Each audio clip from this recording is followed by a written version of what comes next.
Le dadi manungsa kuwi sing prasaja wae. Aja urip mung kanggo nuruti gengsi. Gengsi kuwi alus rupane, ning nek dituruti iso ngentekke dhuwit lan ketentreman. Akeh wong ora kurang rejeki, ning kurang syukur merga kakean bandingke uripe. Tangga tuku motor anyar atimu panas. Kanca mbangun omah pikiranmu mumet. Padahal dalane wong kuwi dhewe-dhewe le. Aja meksa mlaku ning dalane wong liya.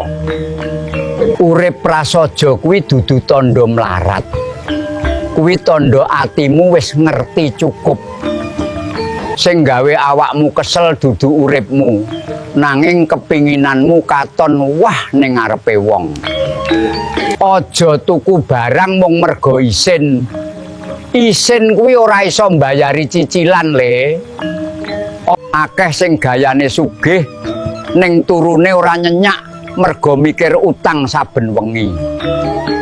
Omah cilik ora masalah, sing penting tentrem.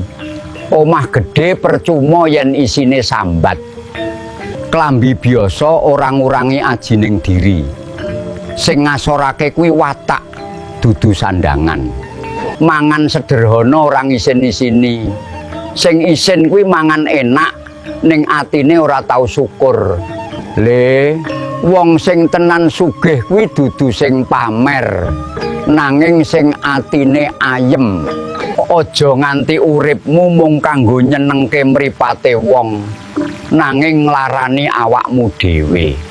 Mula lakoni urip sak mampumu, sing prasaja, sing waras, lan sing ora kalah karo gengsi.